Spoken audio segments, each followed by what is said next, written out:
Hey, so I'm pretty excited to share this interview with you guys today. I've been following Michael Kaufman for years to better understand what's happening in the Russia-Ukraine war. When he's on the War on the Rocks podcast, I listen. When he writes, I read it. When he lists out observations or themes on X, I bookmark that and pretty regularly cite it in my videos. So it was an absolute honor to be able to chat with Mike today to get his take on where the war sits right now, how Russian tactics are evolving, some interesting changes underway in 2026, and more.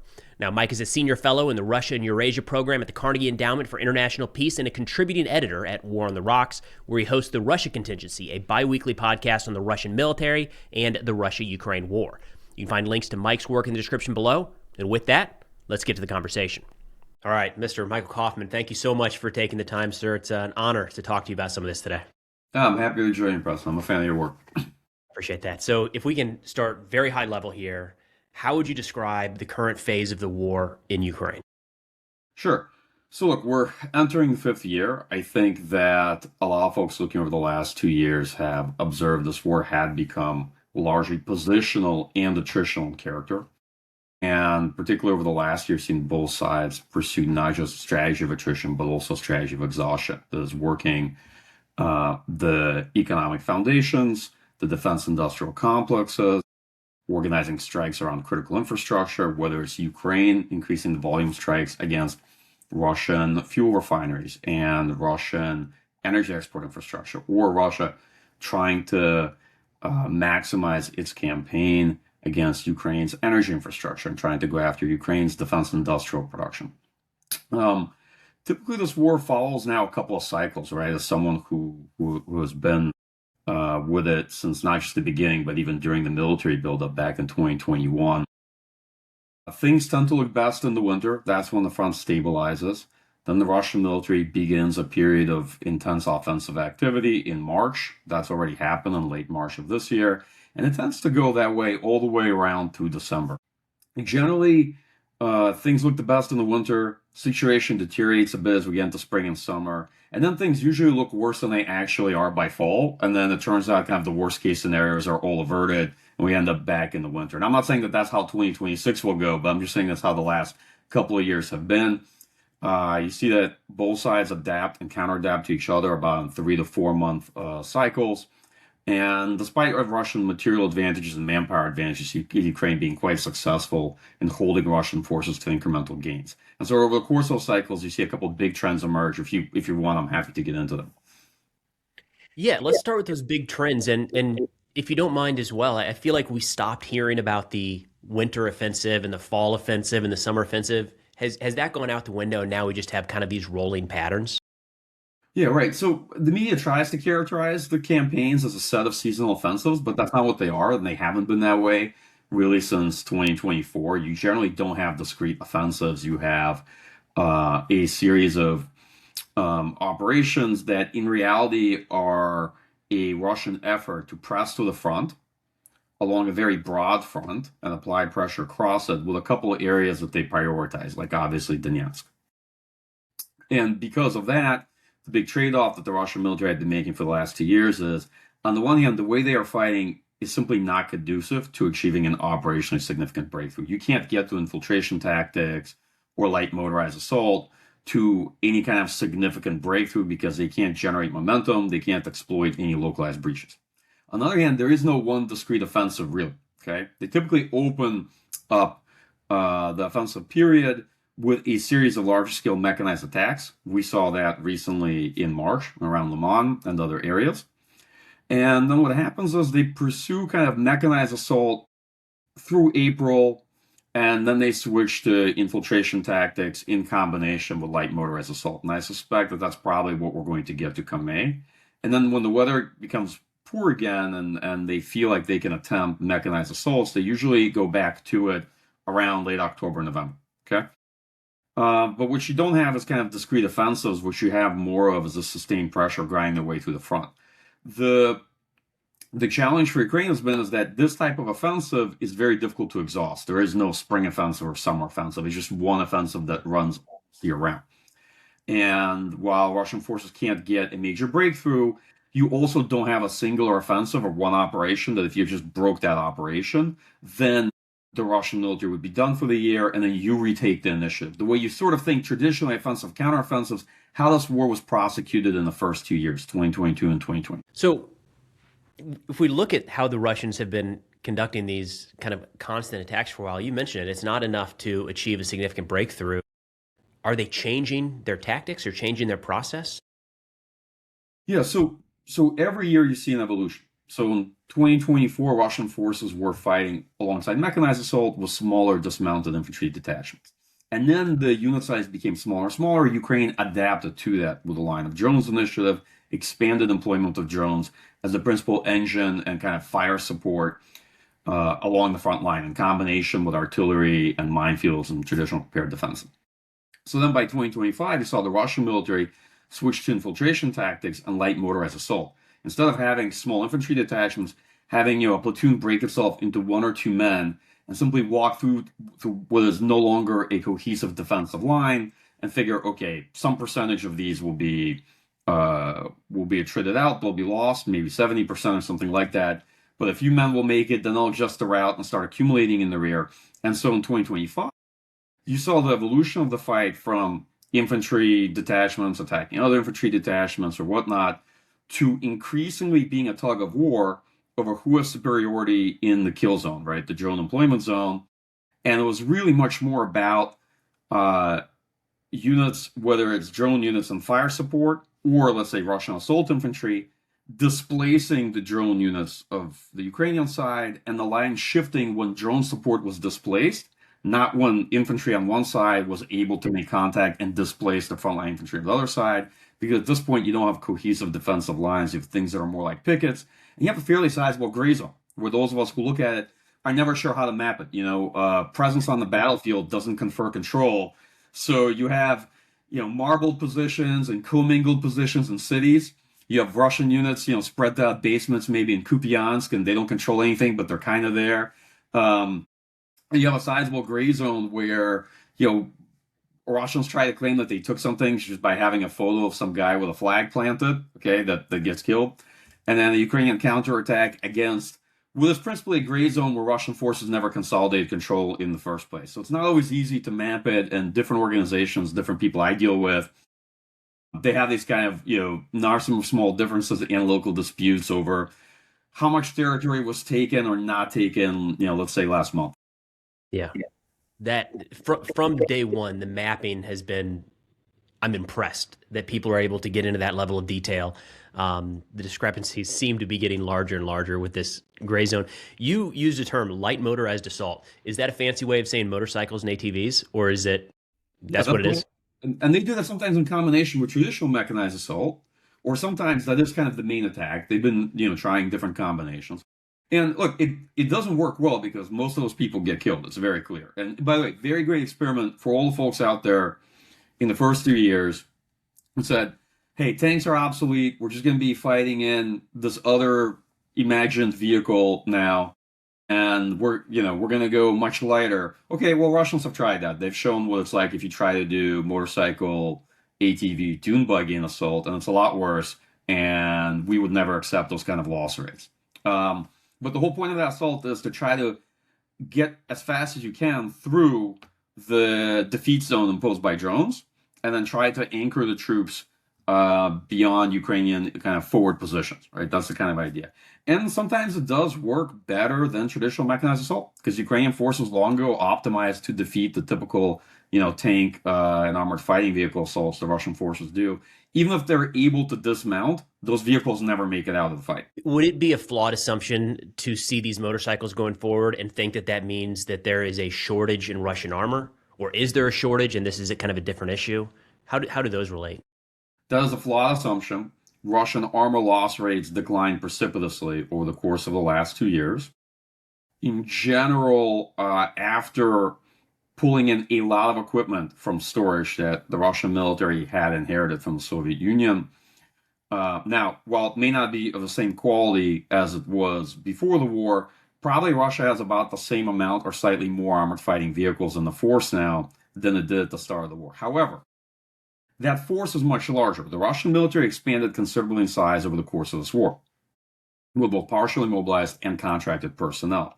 That force probably overall is 50% larger, and the ground force component, if we include the Russian Army, VDV, airborne, and naval infantry, probably increased to more than double in size. So in terms of ratio of equipment relative to force size growth, you can imagine how that ratio works out. It's actually less equipment relative to the force. That said, the main issue for the Russian military has not been equipment for some time. You see them utilizing equipment during particular periods of the year, right now in the spring and later in the fall. But most of the year, they are fighting either in lightly motorized attacks or with dismounted infantry. Does this mean that everything's great in terms of equipment in the Russian military? No, it depends where you look. I mean, right now, they're obviously going to have problems with air defense as Ukraine has begun a pretty solid strike campaign, essentially a destruction of enemy air defense campaign, employing one-way attack drones. But in general, armored fighting vehicles have not been a major constraint on the Russian military, at least from my point of view, for some time. And most of the assaults they conduct are quite small. Occasionally, you do get something like a battalion-sized assault, but normally we're talking, a few heavily built-up tanks in terms of passive protection, AEW, with kitted out infantry fighting vehicles. They absorb a lot of drones, but most of those usually don't make it out of an assault.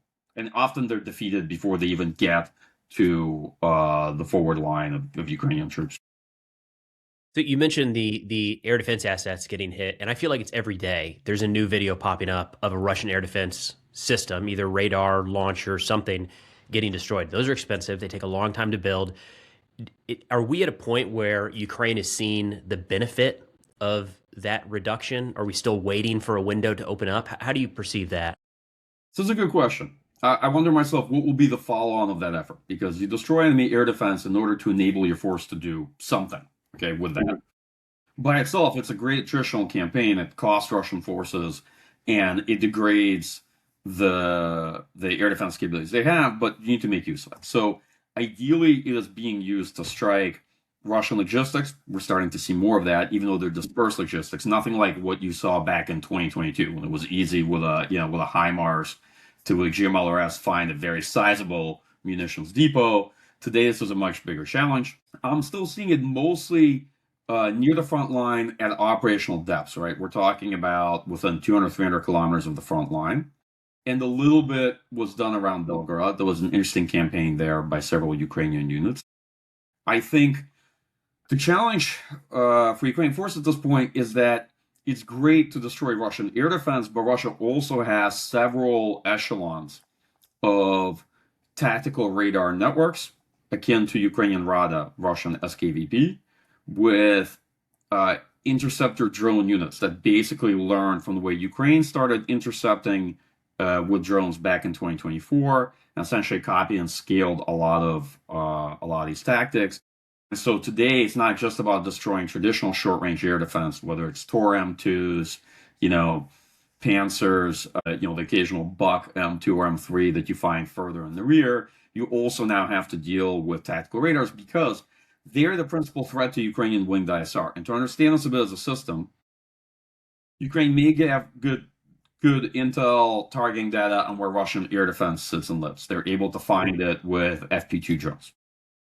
However, in order to re-expand the kill zone over the Russian forces and get back from parity to an advantage, which is what Ukraine had earlier in 2025 and essentially lost by the end of the year, Ukrainian winged ISR ideally needs to operate in greater depth. Okay, Ukrainian winged because you need to see things. You need to see things in real time to engage them, ideally. Yes, FPV drones and other things can fly in the rear. Heavy multi-rotor drones can fly in the rear, but if you want to get further out there, you ideally need to be able to do to the Russian military what the Russian military was doing to Ukraine back in 2024, when they had winged ISR flying, 70 kilometers back of the line, because Ukraine had spent most of the air defense ammunition it had. We were, providing what we could provide. And it was a major problem. I remember back then, Russian winged ISR was becoming a huge problem for Ukraine. That's how we got to interceptor drones in the first place. And now the Russian military is suffering the same fate. It's essentially having to go through what happened to Ukrainian forces. But the question is, will they be able to adapt in the same way, right? They're typically not as innovative. They take a longer time to adapt. They don't have the benefit of technology and capital that the West is providing Ukraine. So we'll see how they adjust to it. And so to me, the ideal scenario is that not only is Ukraine destroy a lot of Russian air defense, but it's then able to establish corridors for winged ISR, long-range strike drones, and able to expand middle strike to go after things in the rear. And last point on this, the biggest reason for this, for folks to appreciate it, Russian forces last 20, 30 kilometers disperse, okay? Now that terrain cover is returning in April, it is very difficult to find troops, equipment, T2, logistics, what have you, okay? When you go further into the rear, 50 kilometers plus, they are not dispersed. They're all together, essentially kind of living rent-free in the rear, all right? And the capabilities you need in order to destroy and defeat them there, the requirements are much lower than having to then go and find every individual soldier that's, trying to make their way through a tree line, right? It's much easier, it's much more effective to go after Russian forces further into the rear, prevent them freedom of mobility there, freedom of concentration. So that should then, this medium strike or mid-range strike campaign that seems pretty big focus for Ukraine, that should directly impact their operations at the front. And we're seeing, of course, a focus in Donetsk, but it seems like Zaporizhia has been a focus also of Russian offensive activity. Why? Sure. Well, I mean, the first and kind of simplest answer is Russian forces may be focused on Donetsk as a priority, but they're trying to take territory where they can. And the area where they could take territory more easily last year was Dnipropetrovsk and Zaporizhia. Why? The units on the Ukrainian side there were weaker, territorial defense brigades and some of the newer created brigades, the 150 series.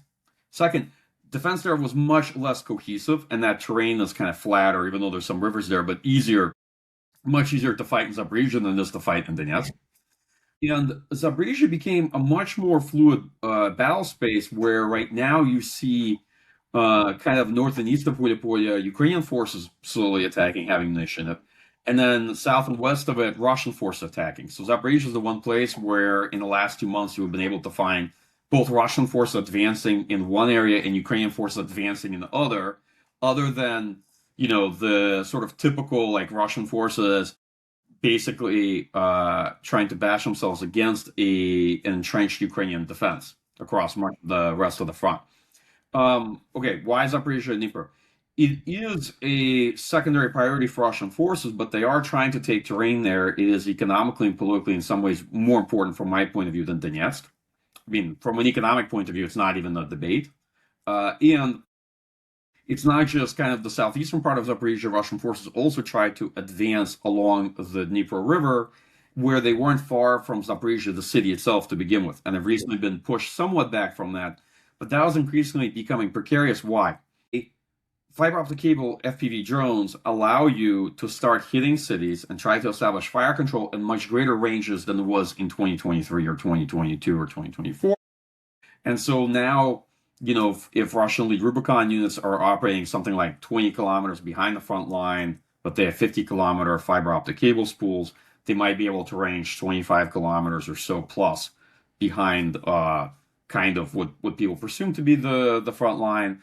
And so the issue you get into is that if Russian forces advance close enough to a city, they can start creating real problems for the civilian population and for the economy of the city there. Okay, and that's another big part of the reason. They're not in a position to take any major cities. I want to be clear about that. The Russian military right now in its current state is not in a position to be able to attack any major cities. Even medium cities for them, I think, will be a very difficult slog, like Slavyansk and Kramatorsk. But once you get close within range to start establishing fire control, which by the way is a real danger for Kramatorsk and Slavyansk as we look forward to the summer, then Ukraine has to evacuate the civilian population. Then those cities begin to suffer the fate of Pokrovsk, right?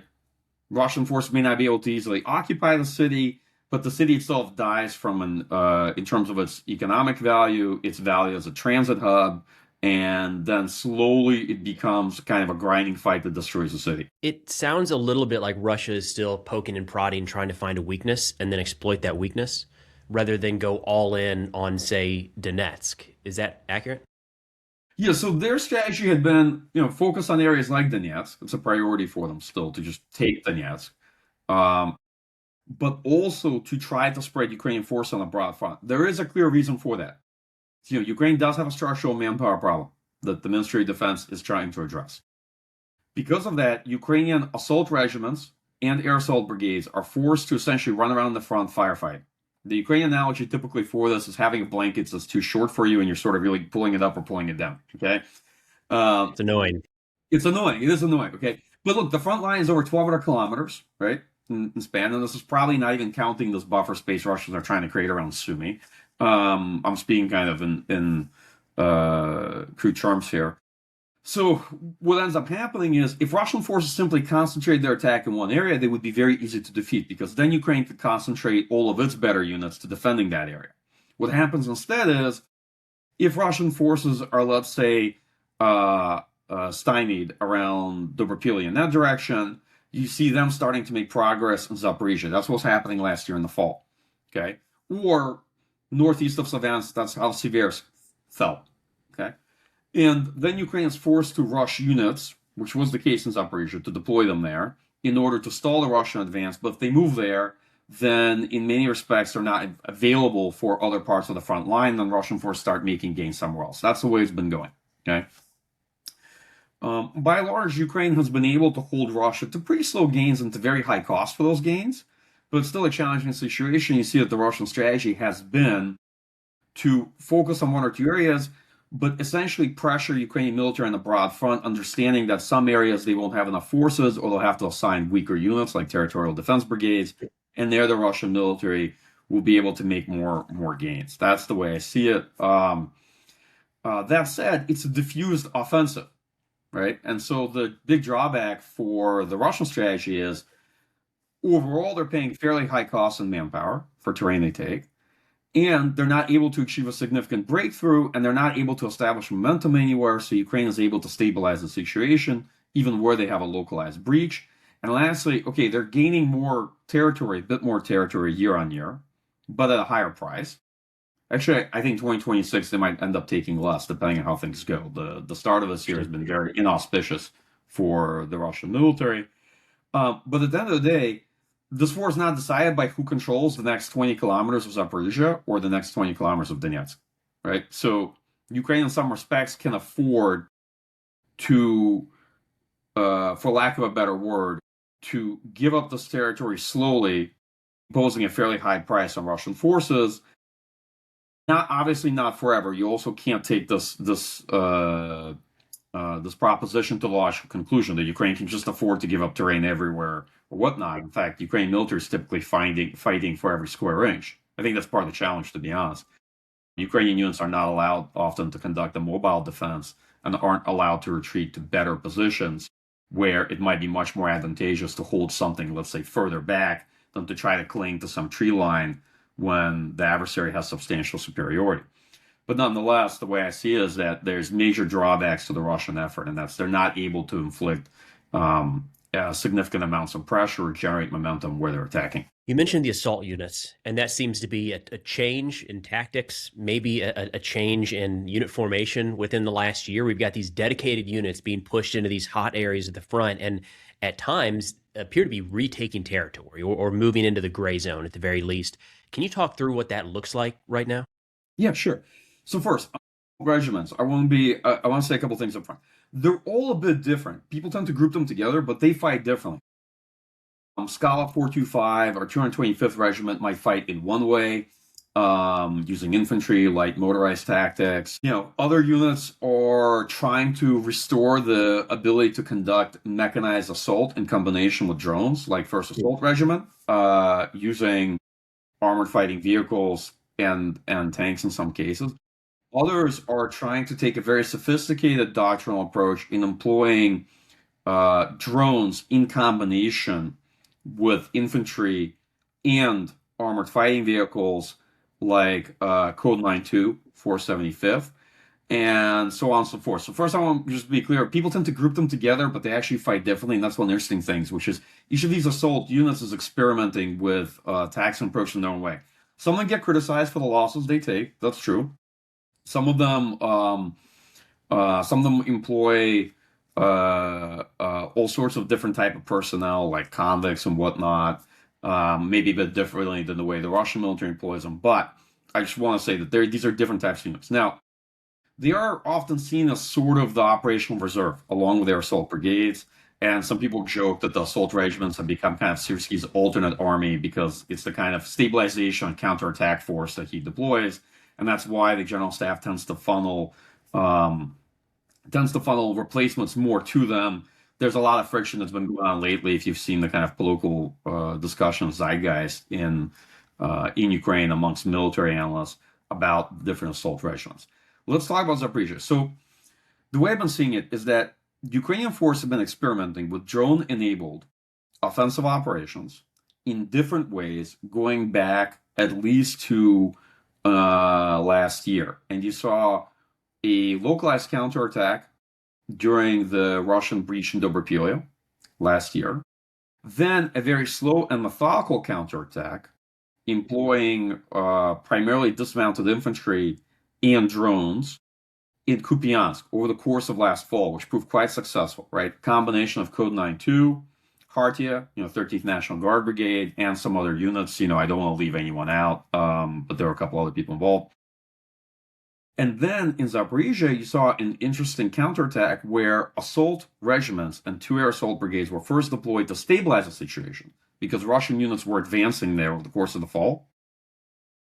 And then we're sent a counterattack starting with the end of January, I think January 31st, because the Russian military itself is vulnerable. Since it's advancing through infiltration tactics, it doesn't actually control the terrain that they've taken, and it takes them quite a while to consolidate it. It's actually more of a gray zone, and so they're vulnerable to counterattack.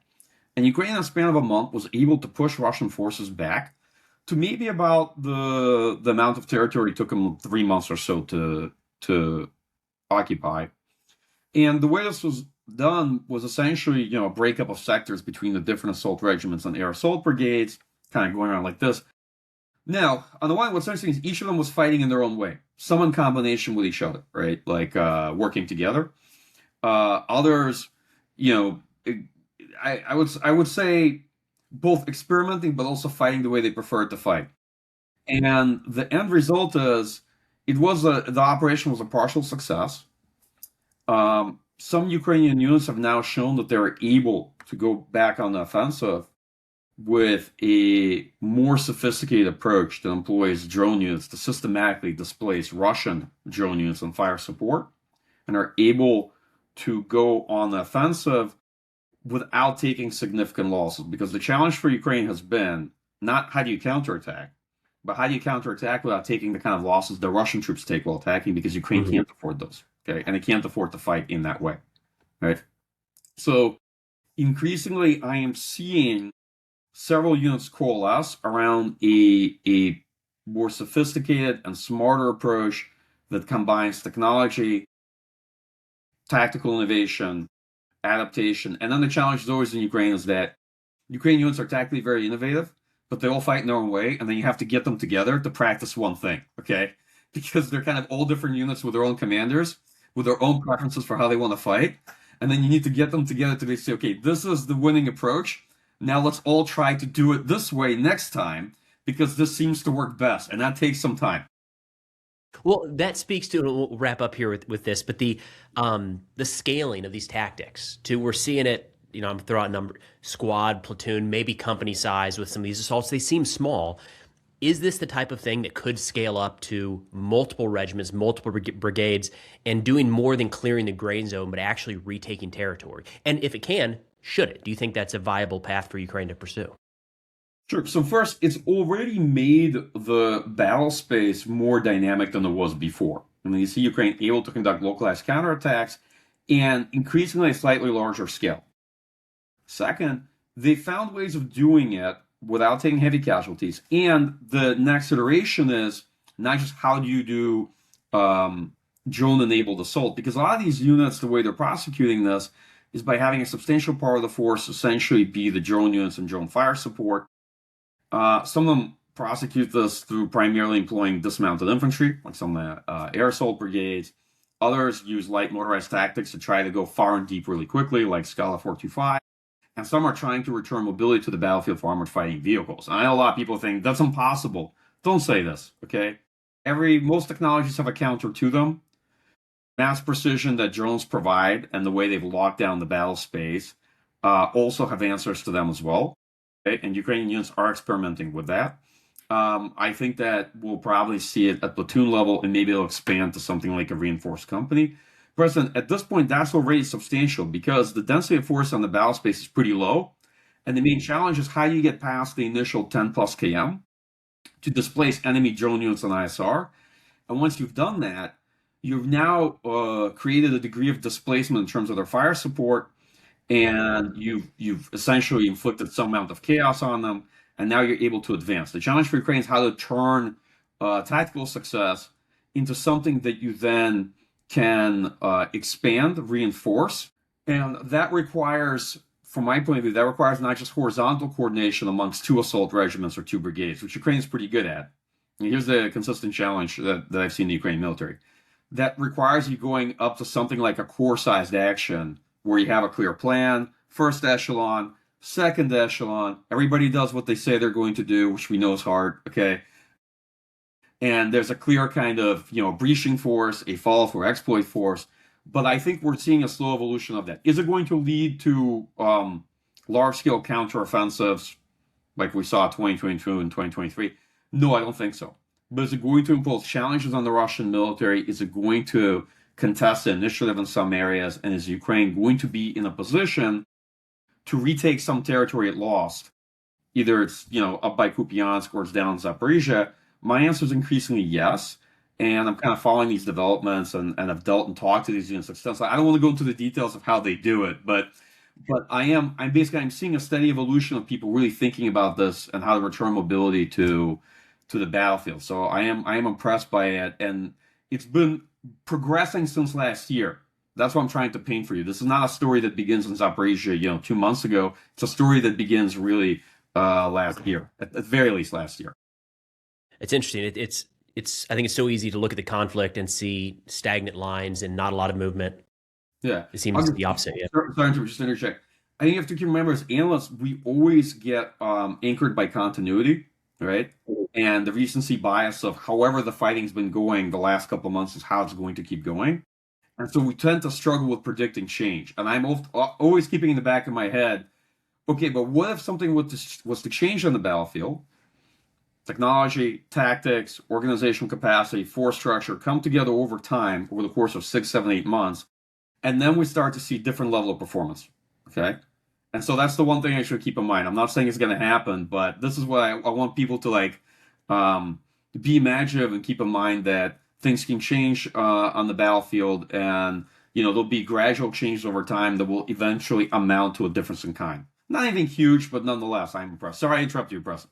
No, you're good. I mean, you're spot on, because if we go 3 years back, let alone 4 years back, and anybody thought that we'd be having a conversation about how Ukraine is striking Russian logistics in the 40 to 100 kilometer range to stop movement in Zaporizhia, that would have been kind of crazy. So it's changing drastically year to year when we look back.